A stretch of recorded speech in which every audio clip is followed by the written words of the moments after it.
Hey guys, this is chapter 16, and I thought I got the other fingernails duplicated and moved over.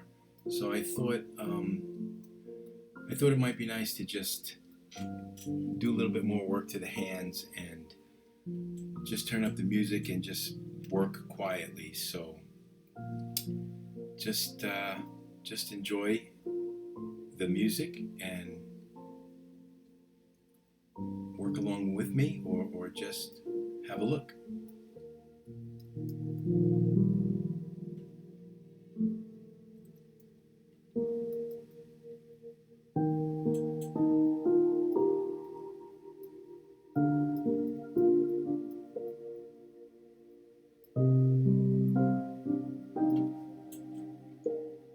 I've got the Damien Standard brush.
These wrinkles and the skin texture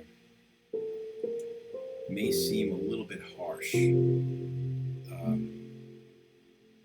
but I'm going to be printing this guy, and I'll do a video on that as well. And I'm probably going to print. I'm going to print for myself. I'm going to print an 18-inch figure, but which is fairly large.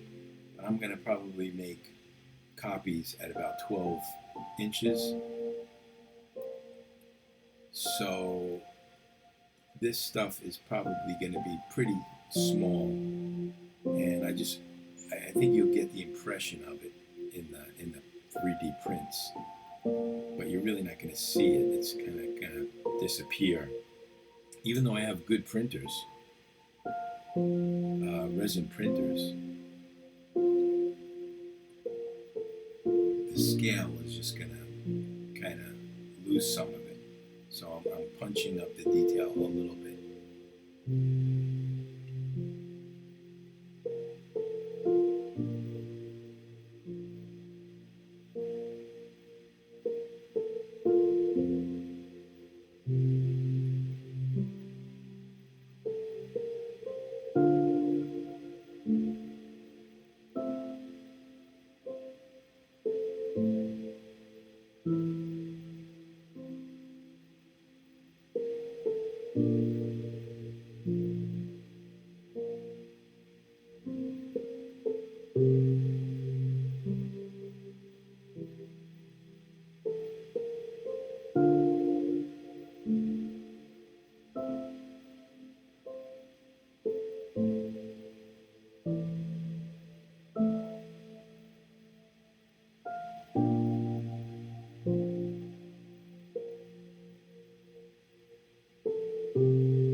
Okay, what I'm going to do now is merge these fingernails down.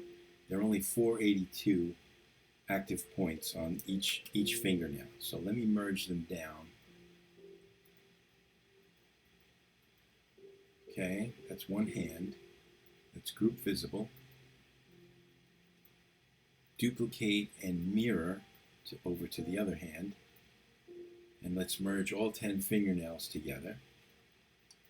And I've got 4,800 points, that's good. That's pretty low. Because I need 5 subdivisions, remember. I mean 4 subdivisions. So I can merge them with the hand and keep those same subdivisions, right?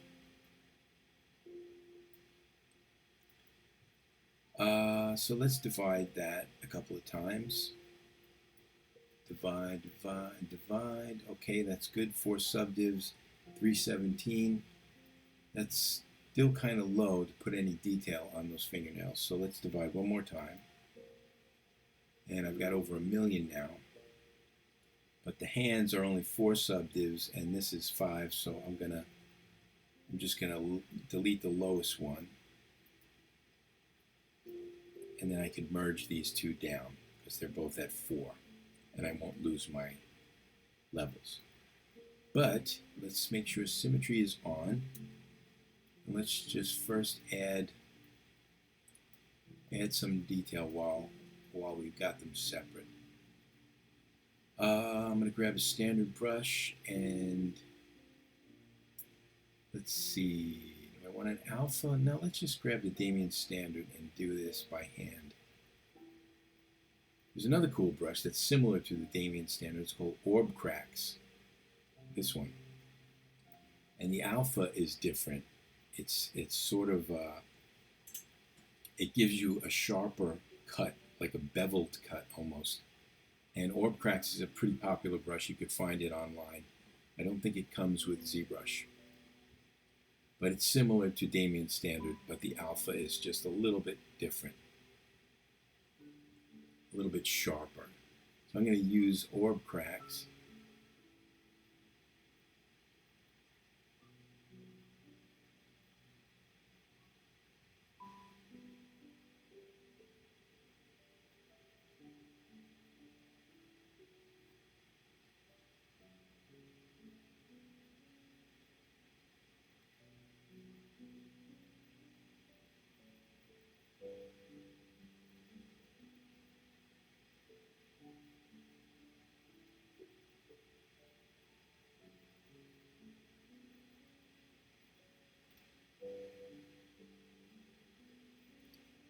And just put some little bit of detail on these fingernails just so they're not completely smooth.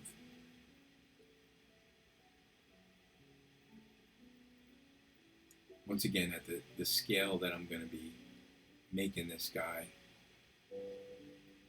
I'm even just hoping that some of this shows up. I think it will. The resin printers are really come a long way. The resolution is beautiful.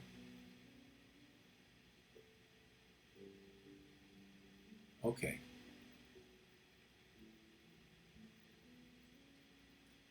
Now we can merge the fingernails with the hand.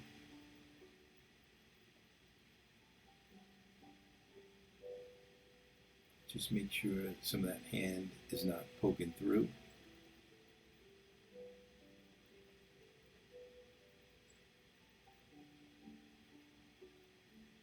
There we go. And let's merge those together. Merge down.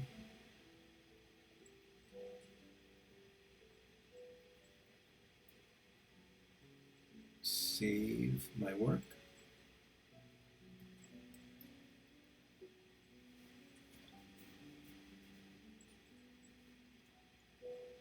Okay. Now, there's my hands. Oops.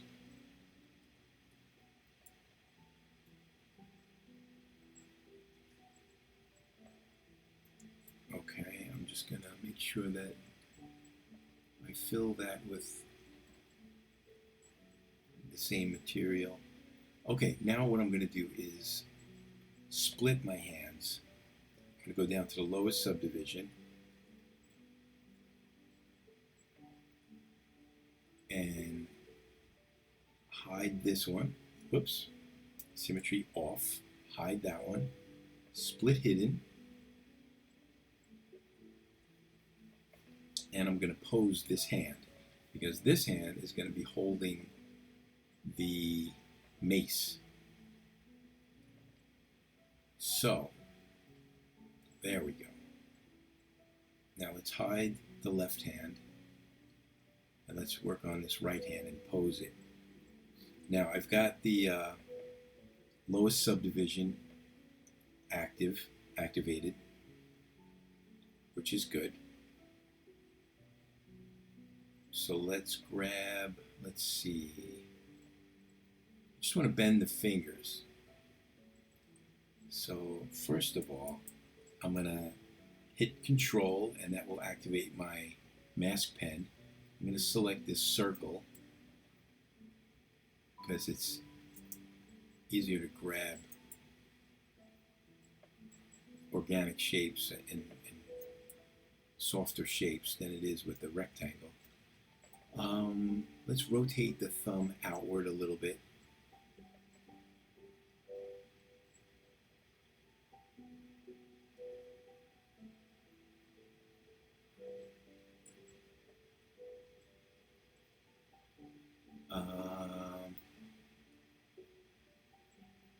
This is why you sculpt in a pose where your fingers are spread out, and this is why you sculpt in a T pose or an A pose, so you can reach things when you go to pose the figure. So fortunately these fingers are spread apart.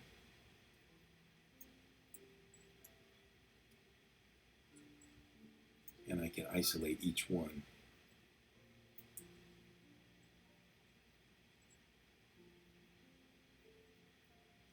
Okay, that's cool. And remember to tap on the mask and it will soften the edge.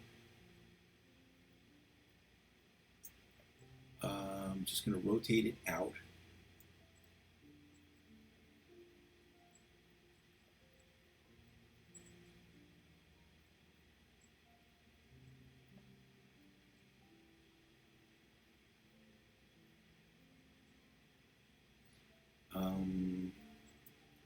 And then let's grab the tip, the knuckle,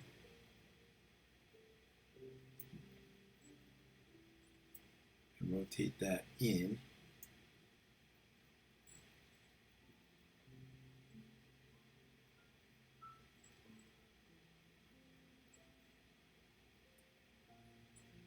Let's grab the fingertip and do the same. Whoa. Make sure you have rotate and not move.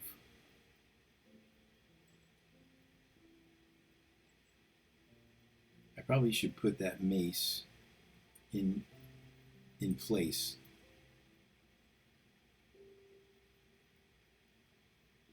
So I know what I can see what I'm doing. I can see how thick it is. Now there's going to be some repair work, obviously.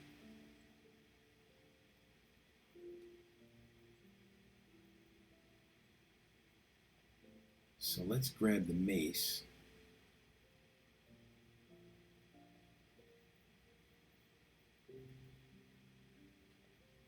And move him into place.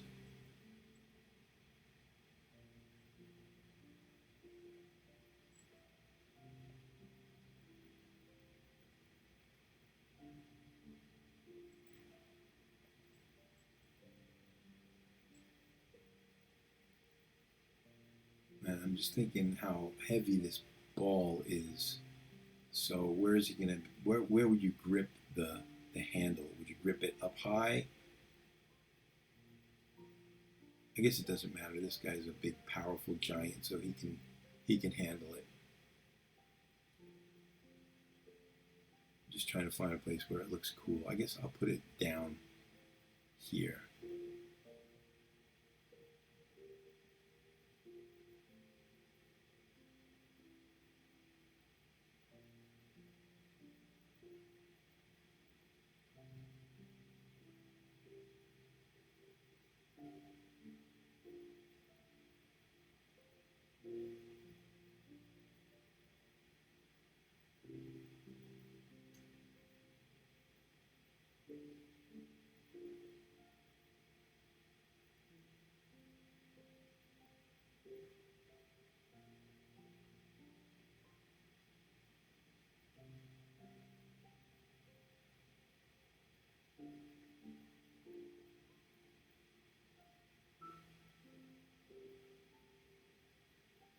Okay.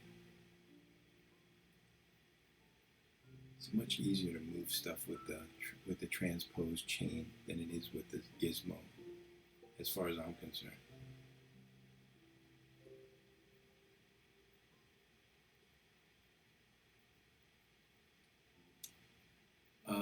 Okay.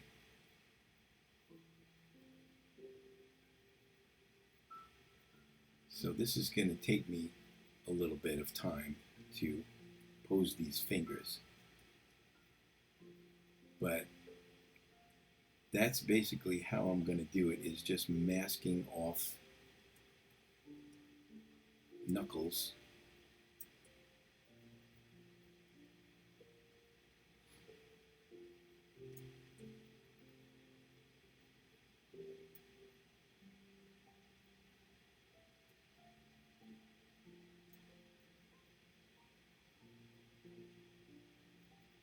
And using the transposed chain to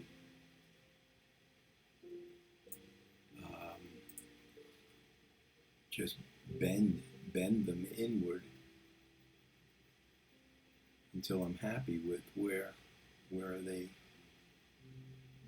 lie on the mace handle.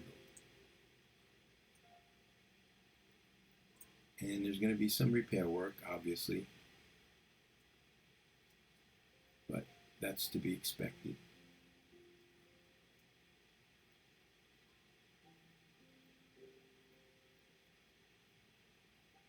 All right, so I think we're going to call this one done, this chapter, and I will return with the next chapter, and hopefully I will have this hand wrapped around this handle a lot better the next time you see it. Okay? All right, guys, thank you for watching, and I will see you soon.